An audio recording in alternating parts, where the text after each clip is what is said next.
snack. Me and you gonna have a little chat about books.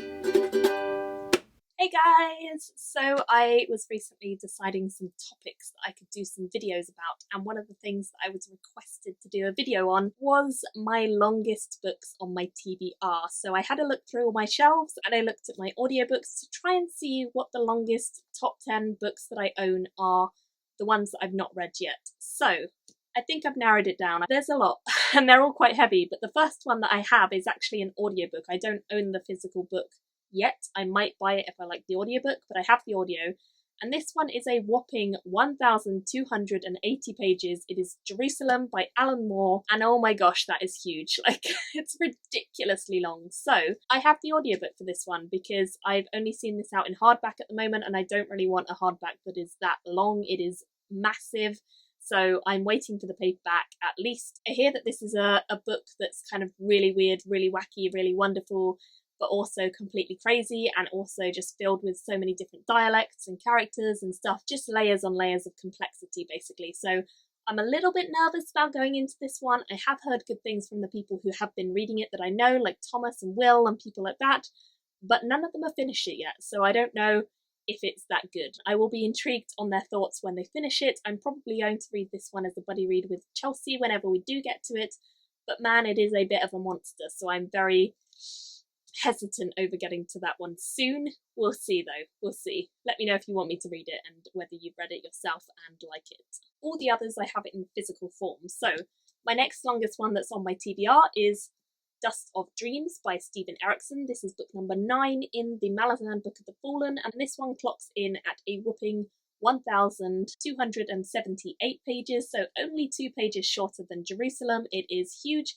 I am halfway through this one, so that's good. But yeah, it's a ginormous one. Again, I have this on audiobook when I'm reading it. I tend to either read it quite late at night with the book on my lap and the audiobook, or just listen to the audiobook version, because I find that with books this size, they can get really heavy really fast, and holding them is a bit of a nightmare, unless they're paperback, in which case it's easier, but they're still a bit of a nightmare. I mean, I tend to audiobook the Malazan books anyway, but this one is super duper long, so I will probably continue doing that once I finish this one up. And I don't know if book 10 is longer or not than this, but I don't own it yet, so I couldn't count that. The third longest book that I have is this one. It is by Clive Barker and it's called Magica. I've heard good things about this, but oh man, it's a monster. It is 1,136 pages. I mean, it's almost as wide as it is tall. It's a mass market paperback, and it's pretty chunky. It says, the Magica, 5 dominions, 4 reconciled, the 5th is Earth, cut off, living in ignorance on the edge of the sea of possibilities, mystery, and magic. Only a few know of the Magica and the coming days when the Earth will be reunited with the other dominions, and they are both terrified and in awe of the prospect. Sounds pretty interesting. I'm definitely intrigued. Apparently Stephen King likes this author, and I've heard great things from you guys when I've shown this in a previous haul video. So hopefully I can get to this, but I mean, it is chunky. Although I'm going to have great fun cracking this spine, because I am a spine cracker and I love it when I can break up a spine, and this one is completely non-broken right now, but oh man, when I finish reading this, it will be broken. So I can't wait for that.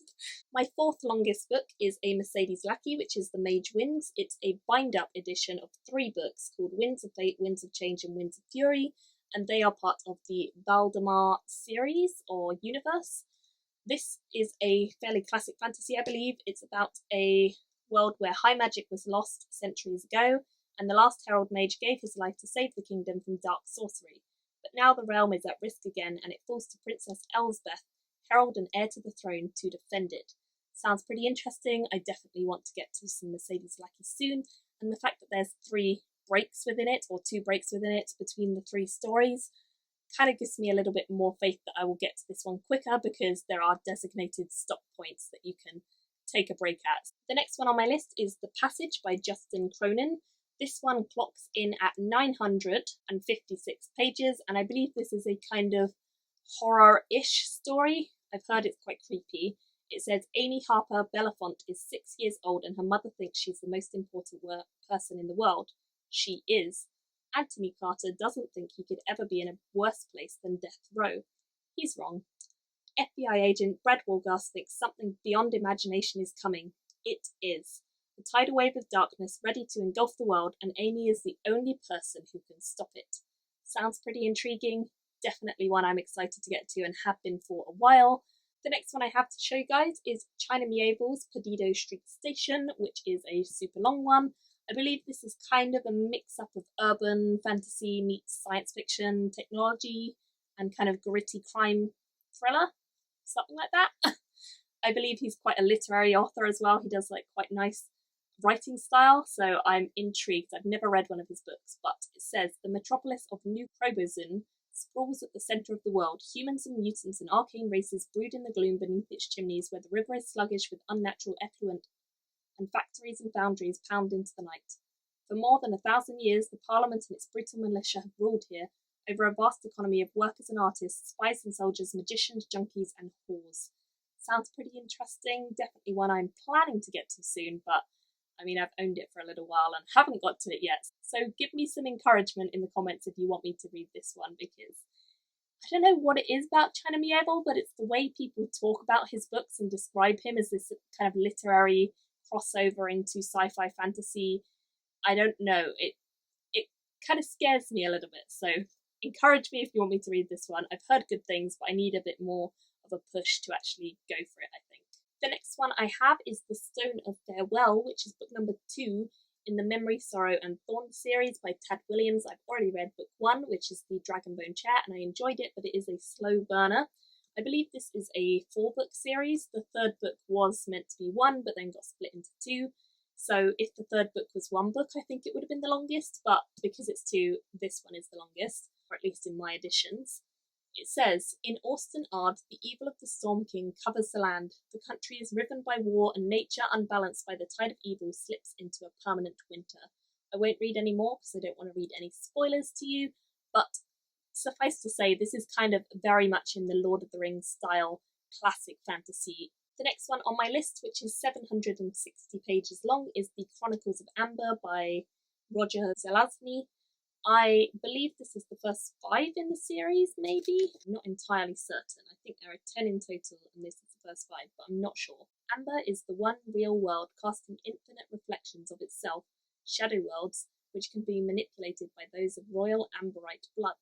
But the royal family is torn apart by jealousies and suspicion, and the disappearance of the patriarch, Oberon, has intensified the internal conflict. I definitely like this edition. It's really cool. It's a really nice edition. And I've heard good things about the series generally. I think it is one of those series that a lot of people who've read a lot of fantasy have read it, but if you haven't, then maybe you've not. I'm one of those people who hasn't got around to it yet, so I definitely need to make some time for this and give it a go. The next story I have is The Fox, which is book number 2 in the Inder series by Sherwood Smith. I really enjoyed Inder when I read it, and I've tried to read The Fox twice, and I just haven't been able to get into it, and I've got about, 10% each time and just haven't got into it yet, so I don't know what it is about this book that is putting me off, but there is definitely something at the moment. With all that said, it is one of the longest books I own, so maybe that's it. This one is 772 pages long. I won't go into spoilers because I don't want to give away book 1, but this one has much more of a piratey theme, whereas book 1 was much more set in castles and scheming and things like that. Maybe that's why I'm having a little bit of a trouble adjusting to this really different writing style and really different setup. But hopefully I will get to it. I haven't given up faith yet. Maybe it'll be third time lucky. Fingers crossed, because if it's not, then I might just have to give up. But I did really like Inder, so I'm hopeful that when I get into this properly, I will enjoy it. And the final one that just about makes my list is The Revenge of the Dwarfs, which is book 2, I believe, in the Dwarfs series by Marcus Heights. I've read the first one, which is just called The Dwarfs, a while ago. Really enjoyed it. It is just a story about dwarfs. This one presumably picks up after the ending of book 1. The writing is not that small. It's kind of average size, as you can see. And so I do think this will be an easy enough read when I actually get around to reading it. So those are my longest books. I thought I had a few more long ones than that, but actually I don't have too many that are that long. I think for me, 700 pages, 5 to 700 is like an average. If it gets over 800, it's getting long, and then over 1,000, I'm like, yeah, that's pretty long.